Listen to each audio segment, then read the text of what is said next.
August 14th, 1944. The afternoon sun hangs heavy over Camp Perry, Ohio, casting long shadows across the dusty baseball diamond carved into the American heartland. The crack of a wooden bat echoes across the compound, followed by the thunder of boots on dirt and the sharp calls of men speaking in accented English. Barbed wire glints in the distance, a reminder of boundaries that seem, in this suspended moment, strangely irrelevant. On the makeshift pitcher's mound stand Unteroffizier Klaus Hartmann, formerly of the 21st Panzer Division, captured at Normandy 2 months prior. He winds up, releases, and watches as an American farm boy from Sandusky connects with the pitch, sending the ball soaring over the heads of German prisoners positioned in the outfield. For a heartbeat, there's only the sound of cheering German and American voices, indistinguishable in their joy. The war for this single afternoon has retreated to some distant shore dot. This was not supposed to happen. Nothing in the training manuals of the Wehrmacht. Nothing in the propaganda pamphlets that depicted Americans as decadent gangsters and profit-hungry capitalists had prepared these men for baseball games with their captors. Yet across Ohio, and indeed across much of the American Midwest during the final years of the Second World War, an extraordinary experiment in human dignity was unfolding behind barbed wire, one that would fundamentally alter the worldview of thousands of German prisoners and challenge the very foundations of the ideology for which they had fought. The arrival of German prisoners of war on American soil began in earnest following the North African campaign of 1943, as Field Marshal Rommel's Afrika Korps crumbled under the combined pressure of British and American forces. Tens of thousands of German soldiers found themselves on transport, ships bound not for prisoner camps in the scorching deserts of North Africa or the bombed-out cities of Britain, but for the verdant farmlands of the American interior. By the war's end, approximately 375,000 German POWs would be housed in over 500 camps scattered across 46 states, with Ohio hosting several major facilities, including Camp Perry near Port Clinton, the Scioto Ordnance Plant near Marion, and numerous smaller branch camps attached to agricultural operations throughout the state's rural counties. These men arrived carrying with them the accumulated weight of National Socialist indoctrination. For many, particularly those who had joined the Hitler Youth in the early 1930s, the narrative of American weakness and moral degradation had been absorbed alongside their alphabet lessons. They had been taught that the United States was a mongrel nation, corrupted by racial mixing, controlled by Jewish financiers, and populated by soft, materialistic civilians who lacked the iron discipline and warrior spirit of the German Volk. America, they had learned, might possess industrial capacity, but it lacked soul, lacked purpose, lacked the transcendent meaning that National Socialism had promised to restore to human existence. Some prisoners, interviewed decades later, recalled believing that American citizens would be hostile, that food would be scarce, that treatment would be harsh, perhaps even brutal. They expected, in short, a mirror image of what they knew happened to prisoners in German hands, though most would not have articulated it in such terms during the war itself. What they encountered instead was something far more destabilizing to their worldview than any harsh treatment could have been. They encountered abundance. They encountered informality. They encountered a peculiar American egalitarianism that seemed to ignore the fundamental hierarchies they had been taught were natural and necessary to civilized society. And perhaps most profoundly, they encountered an invitation to participate in the ordinary leisure activities of American life, including sports. The decision to allow German POWs to engage in recreational activities with local populations was not the result of naive sentimentality, but rather emerged from a complex intersection of practical necessity, international law, and deliberate psychological strategy.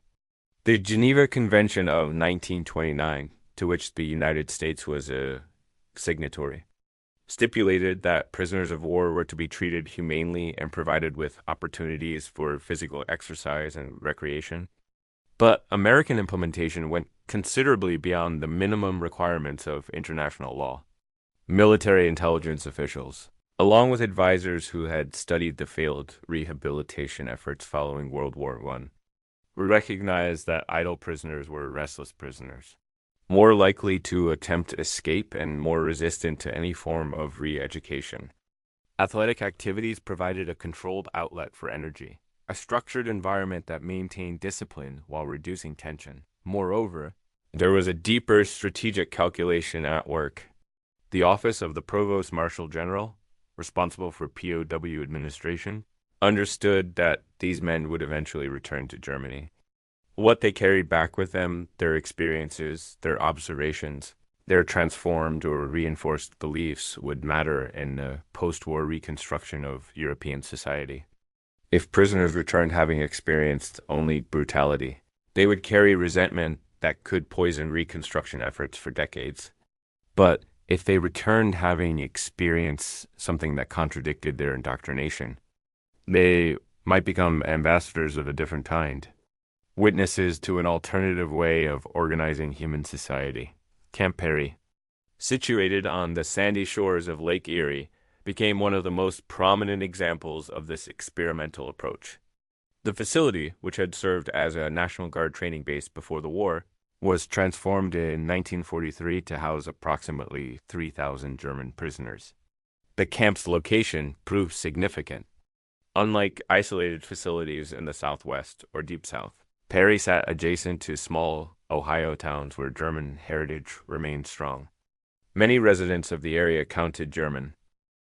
Immigrants among their recent ancestors spoke fragments of German in their homes and maintained cultural connections to the old country even while their sons fought against the Wehrmacht in Europe. This created a unique dynamic. Local residents were not undifferentiated Americans to the prisoners, but rather recognizable human beings with whom they shared cultural touchstones, surnames, and in some cases even distant family connections. The athletic programs began modestly. Initially, prisoners were allowed to organize soccer matches among themselves within the compound, playing on fields carved from the camp's interior grounds. Soccer football, as the Germans knew it, was familiar, a connection to home, to the youth leagues many had participated in before the war consumed everything. American guards watched these early matches with bemused interest. Few understood the game's intricacies or shared the prisoners' passionate engagement with it, but they recognized the value in the activity, the way it channeled competitive energy into structured play, the way it created social hierarchies based on skill rather than military rank. It was Sergeant Harold Morrison, a guard from nearby Fremont with a background in education, who first proposed expanding the program. Morrison had observed that the most disciplined and cooperative prisoners were those engaged in the soccer matches, while the most sullen and difficult were those who stood apart, refusing to participate. In a report dated November 1943, Morrison suggested that introducing American sports might serve multiple purposes. It would familiarize prisoners with American culture, provide additional recreational options for those uninterested in soccer, and create opportunities for supervised interaction between prisoners and guards. His superiors, initially skeptical, approved a limited trial. Baseball was the obvious choice. It was America's game, woven into the national identity with the same depth that soccer occupied in German culture. More practically, it required equipment that was readily available, space that the camp already possessed and could accommodate varying skill levels. In January 1944, Camp Perry received authorization to begin baseball instruction for interested prisoners. What began as a dozen men awkwardly swinging bats on a frozen field would, by summer, transform into something far more significant. Klaus Hartmann, the young Panzer officer who stood on the pitcher's mound that August afternoon, was among the first volunteers for the baseball program. In interviews conducted in the 1980s, Hartmann recalled his initial motivations with disarming honesty, boredom, primarily, and curiosity about the strange American game he had observed guards playing among themselves. He expected to find it simple, perhaps even childish compared to the strategic complexity of soccer. Instead, he discovered a sport of subtle geometries, of explosive action followed by contemplative pauses, of individual confrontation nested within team strategy. It was, he later said, like chess played at the speed of combat. But the game itself was only part of the transformation. What mattered more was who taught it and how it was taught. The guards did not merely demonstrate and leave prisoners to practice among themselves. They participated. They played alongside the Germans, offering instruction not through formal lectures but through the casual pedagogy of the playing field. An American corporal from Cincinnati showed Hartman how to properly grip a fastball. A local high school coach, brought in to assist with the program, spent hours working with German prisoners on batting stances and baser running technique. These interactions, superficially focused on athletic mechanics, carried profound subtextual weight in National Socialist ideology. Relationships between superior and inferior, whether defined by race, rank, or national origin, were meant to be hierarchical and formal. The very concept of American guards casually playing alongside German prisoners, offering encouragement rather than commands, treating athletic incompetence with good-natured humor rather than contempt, cut against the fundamental grain of everything these men had been taught. One prisoner, interviewed by the Army Special Projects Division in 1945, struggled to articulate what he found so disorienting. They treated us like we were just men who happened to be on different sides, not like we were defeated enemies, not like we were inferior, just different uniforms. This philosophical earthquake intensified when, in June 1944, camp authorities approved a proposal that would have been unthinkable in any German-run POW facility: athletic competitions between prisoner teams. The first such event, a baseball game between a German PO and a team composed of workers from the nearby industrial plants in Sandusky, took place on a Saturday afternoon with American military police stationed around the perimeter and armed guards positioned in the outfield. Local newspapers announced the event in advance, framing it as a curiosity, a human interest story in the midst of grim war news. Approximately 200 spectators attended, a mix of curious locals, off-duty servicemen, and camp personnel. The prisoners lost 8-3, but the score mattered far less than what surrounded the game. American spectators cheered good plays regardless of which team made them. Local women had prepared sandwiches and lemonade, which were distributed to both teams after the final out. Children approached the German players for autographs on baseballs, treating them not as enemies but as athletes, a category that in the American mind seemed to transcend political divisions. For men who had been trained to see Americans as adversaries in a total civilizational struggle, this casual friendliness was profoundly destabilizing. Werner Krauss, a former infantryman who played third base in that first game, later recalled, "I kept waiting for the contempt, for the hatred. It never came. They just wanted to watch baseball." The symbolic significance of food in these encounters cannot be overstated. Prisoners arrived in America expecting scarcity. Germany in 1944 was a nation under total war mobilization, where civilian rations had been cut repeatedly, where ersatz coffee made from acorns had replaced the real thing, where bread was stretched with sawdust and potatoes had become a luxury. Many prisoners had not seen white bread in years. The sight of American servicemen casually discarding half-eaten sandwiches, of cafeterias where second helpings were routine, of local families bringing homemade pies to sporting events, constituted a form of evidence that no amount of propaganda could explain away. After that first baseball game, the sandwiches and lemonade provided to both teams became a recurring element, an almost ritualistic demonstration of abundance. American organizers seemed unconscious of the message these simple refreshments sent, but prisoners absorbed it completely. Otto Fischer, captured at Anzio and transferred to Camp Perry in April 1944, described the cognitive dissonance in a letter to his family written after the war. They told us America was weak, corrupted, on the verge of collapse. But these people had more food than they knew what to do with. Their children were healthy, well-fed, complaining about having to eat vegetables. How do you reconcile that with everything you've been taught? The athletic programs expanded throughout 1944. Soccer matches between different prisoner compounds became regular weekend events. Basketball was introduced in the fall, played in converted warehouses on the campgrounds. Track and field competitions were organized, with prisoners training with an intensity that surprised American observers who had assumed captivity would drain motivation. But the most significant expansion came in the form of integrated teams, Germans and Americans playing together, not against each other. This development emerged organically from the practical reality of skill imbalances. Some American guards, enthusiastic about the sports programs, wanted to participate but lacked enough skilled players to form competitive teams. Simultaneously, some prisoners had developed genuine friendships with individual guards through the baseball instruction sessions and wished to continue playing alongside them. In August 1944, the camp commander, Colonel Robert Henderson, approved a pilot program allowing mixed teams in non-competitive recreational play. The first such event was a casual softball game on a Sunday afternoon. Guards and prisoners randomly assigned to teams, playing for no stakes beyond the joy of the game itself.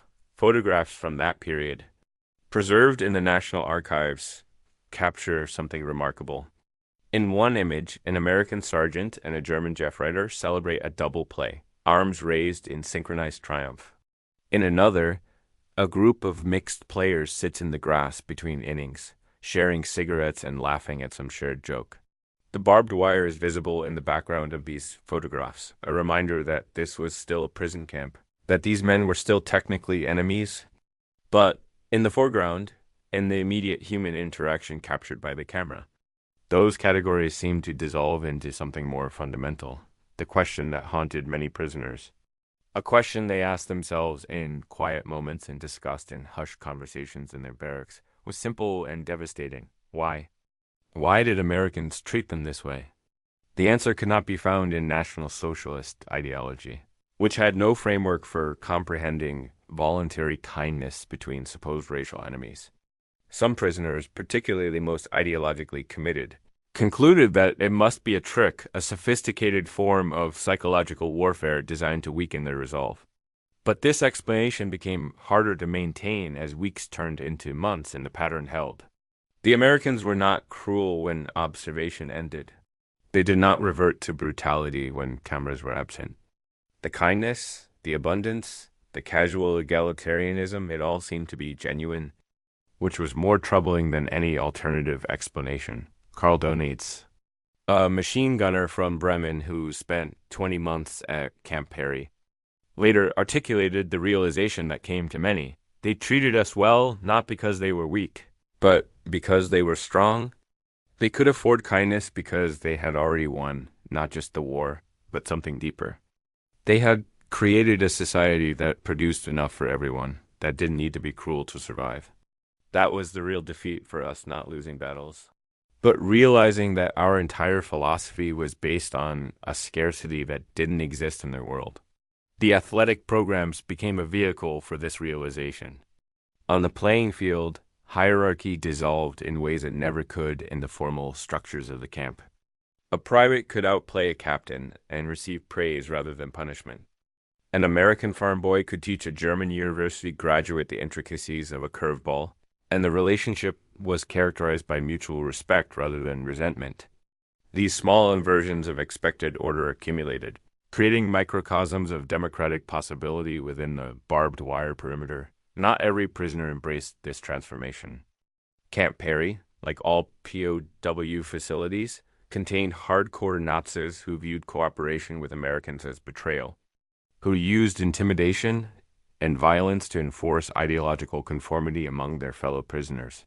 These men saw the athletic programs as corruption, a deliberate American attempt to undermine German identity and warrior spirit. They organized parallel structures within the camp, holding their own ideological sessions. maintaining military discipline separate from what camp authorities permitted, and punishing those they deemed collaborators. Several prisoners who participated enthusiastically in the sports programs received beatings from their fellow inmates.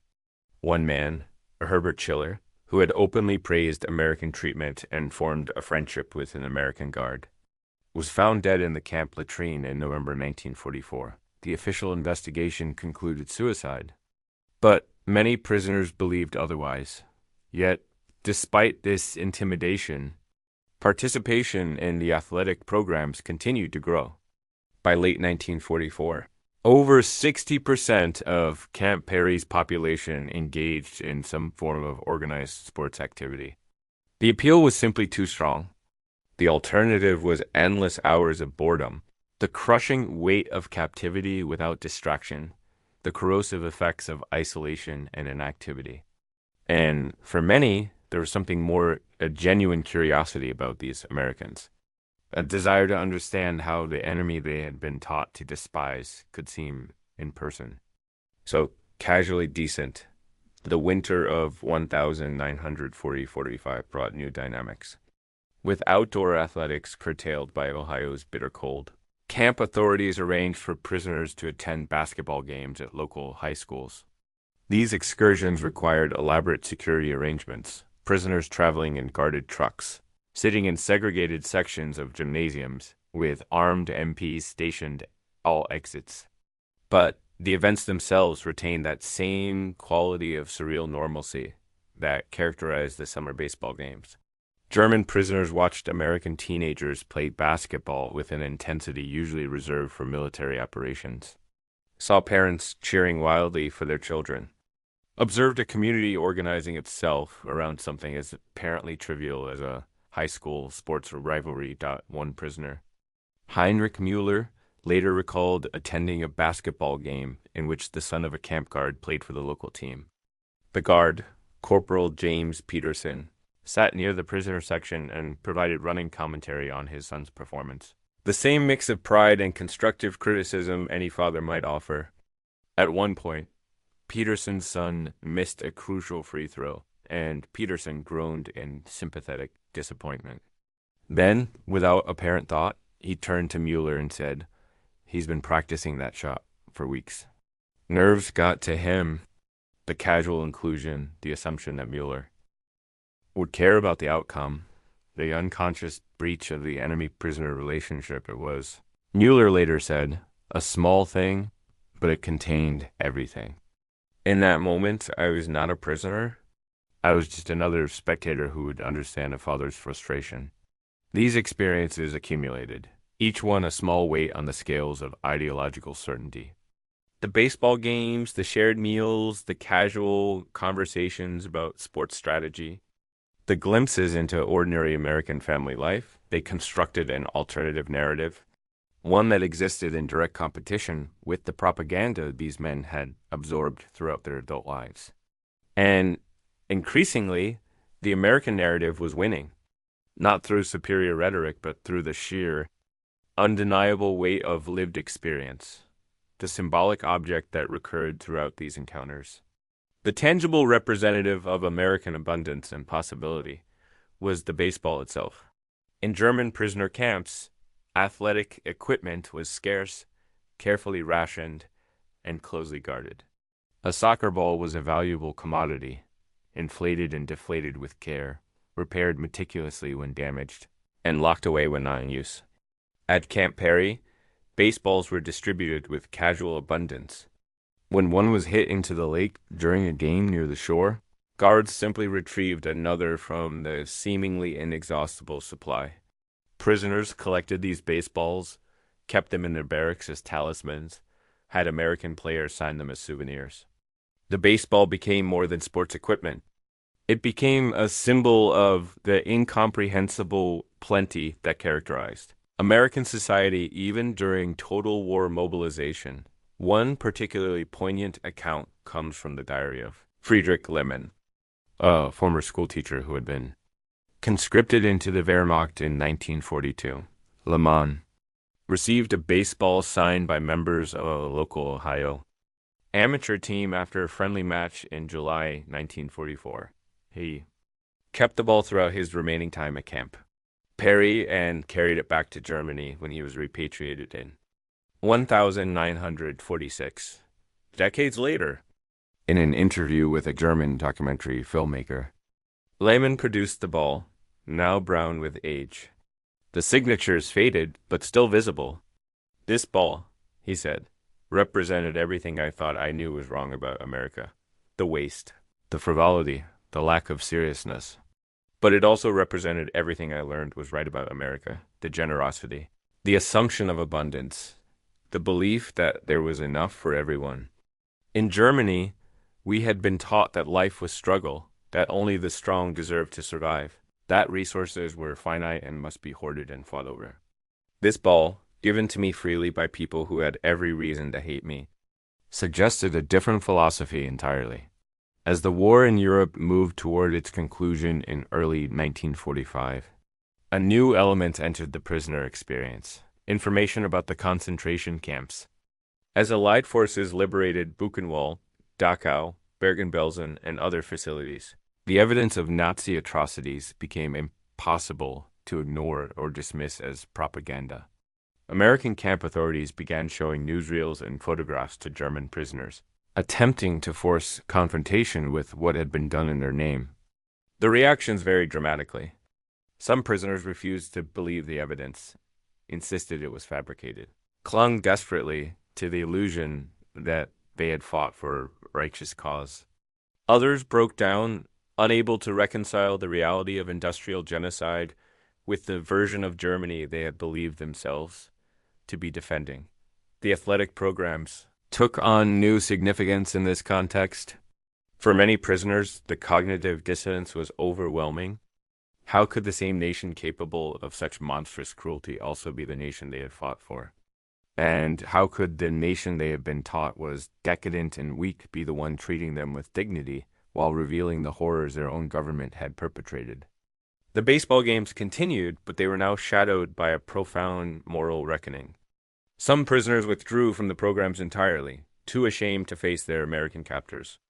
Others intensified their participation, as if athletic excellence could somehow compensate for collective guilt. Werner Krauss, the third baseman from that first baseball game in June 1944, described the transformation in stark terms. Before the camps were revealed, we could tell ourselves that we had fought honorably for our country, that whatever mistakes had been made were political matters separate from our military service.